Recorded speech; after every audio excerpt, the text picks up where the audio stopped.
लोगों की मानसिकता ही ऐसी थी कि सेना मतलब नेताओं को सलाम करना।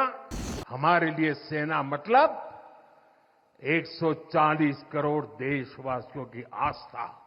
अग्निपथ का लक्ष्य सेनाओं को युवा बनाना है। अग्निपथ का लक्ष्य सेनाओं को युद्ध के लिए निरंतर योग्य बनाए रखना है।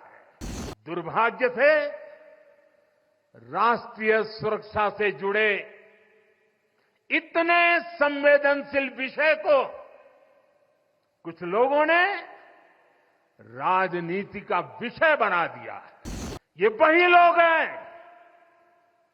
जिन्होंने सेनाओं में हजारों करोड़ के घोटाले करके हमारी सेनाओं को कमजोर किया। ये वही लोग हैं जो चाहते थे कि एयरफोर्स को कभी आधुनिक फाइटर जेट न मिल पाए। ये वही लोग हैं जिन्होंने तेजस फाइटर प्लेन को भी डिब्बे में बंद करने की तैयारी कर ली। जिन्होंने एक मामूली रकम 500 करोड़ रुपए दिखा दिखाकर वन रैंक वन पेंशन पर झूठ बोला था। ये वही लोग हैं जिन्होंने सीमा पर तैनात हमारे जवानों को पर्याप्त बुलेट प्रूफ जैकेट्स भी नहीं दी थी। हमारी सेनाओं ने बीते वर्षों में कई साहसिक निर्णय लिए हैं। सेना द्वारा किए गए जरूरी रिफॉर्म्स का एक उदाहरण अग्निपथ स्कीम भी है। दशकों तक संसद से लेकर अनेक कमेटी तक में सेनाओं को युवा बनाने पर चर्चाएं होती रही है। भारत के सैनिकों की औसत आयु एवरेज एज ग्लोबल एवरेज से ज्यादा होना ये हम सबकी चिंता बढ़ाता रहा है। इसलिए ये विषय बरसों तक अनेक कमिटियों में भी उठा, लेकिन देश की सुरक्षा से जुड़ी इस चुनौती के समाधान की पहले इच्छा शक्ति नहीं दिखाई गई। शायद कुछ लोगों की मानसिकता ही ऐसी थी कि सेना मतलब नेताओं को सलाम करना, परेड करना। हमारे लिए सेना मतलब 140 करोड़ देशवासियों की आस्था। हमारे लिए सेना मतलब 140 करोड़ देशवासियों की शांति की गारंटी। हमारे लिए सेना मतलब देश की सीमाओं को सुरक्षा की गारंटी। अग्निपथ योजना के जरिए देश ने इस महत्वपूर्ण सपने को एड्रेस किया है। अग्निपथ का लक्ष्य सेनाओं को युवा बनाना है। अग्निपथ का लक्ष्य सेनाओं को युद्ध के लिए निरंतर योग्य बनाए रखना है। दुर्भाग्य से राष्ट्रीय सुरक्षा से जुड़े इतने संवेदनशील विषय को कुछ लोगों ने राजनीति का विषय बना दिया है।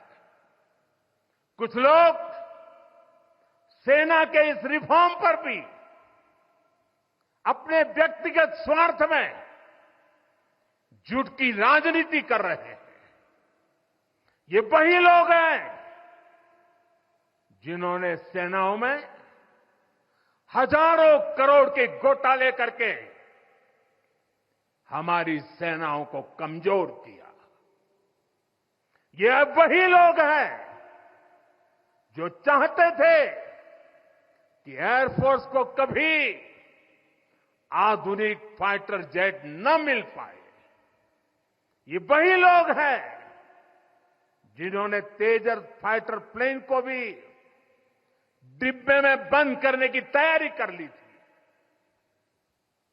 साथियों, सच्चाई ये है कि अग्निपथ योजना से देश की ताकत बढ़ेगी और देश का सामर्थ्यवान युवा भी मातृभूमि की सेवा के लिए आगे आएगा।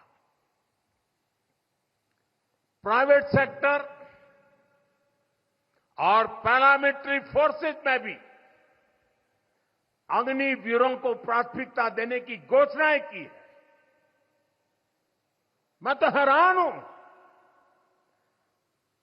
कुछ लोगों की समझ को क्या हुआ है, उनकी सोच को क्या हो चुका है। ऐसा भ्रम फैला रहे हैं कि सरकार पेंशन के पैसे बचाने के लिए ये योजना लेकर आई है। मैं जरा ऐसे लोगों की सोच से शर्म आती है, लेकिन मैं ऐसे लोगों से पूछना चाहता हूं, जरा कोई मुझे बताए, आज मोदी के शासनकाल में जो भर्ती होगा, क्या आज ही उसको पेंशन देना है क्या? उसको पेंशन देने की नौबत 30 साल के बाद आएगी और तब तो मोदी 105 साल का हुआ होगा और तब न भी मोदी की सरकार होगी। क्या मोदी जब 105 साल का होगा, 30 साल के बाद जो पेंशन बचेगा, उसके लिए मोदी ऐसा राजनीतिक है जो आज गाली खाएगा? क्या तर्क दे रहे हैं? लेकिन साथियों, मेरे लिए दल नहीं, देश सर्वोपरि है।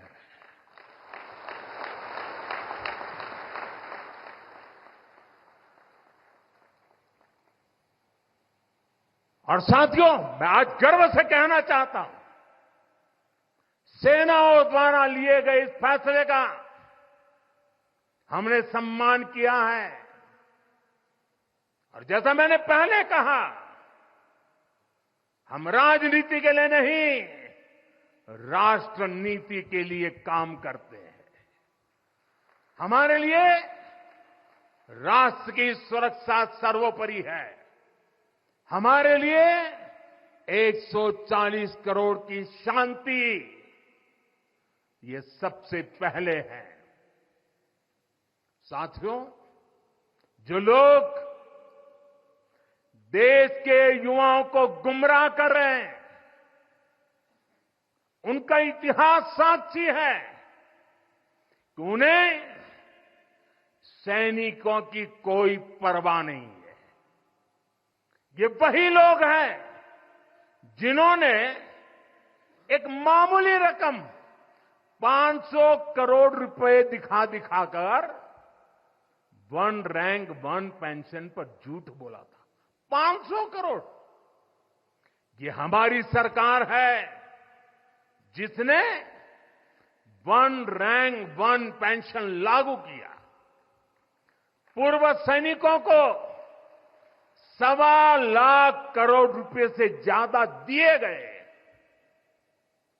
अब कहां 500 करोड़, कहां 1.25 लाख करोड़।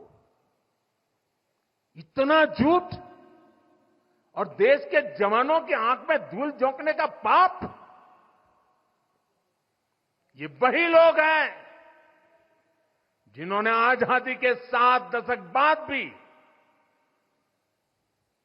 सेना की मांग होने के बावजूद भी, देश के वीर सैनिकों के परिवारों की मांग होने के बाद भी हमारे शहीदों के लिए वॉर मेमोरियल नहीं बनाया। टालते गए, कमिटियां बनाते गए, नक्शे दिखाते गए, ये वही लोग हैं जिन्होंने सीमा पर तैनात हमारे जवानों को पर्याप्त बुलेट प्रूफ जैकेट्स भी नहीं दी थी। और साथियों, ये वही लोग हैं जो करगिल विजय दिवस को भी नजरअंदाज करते रहे।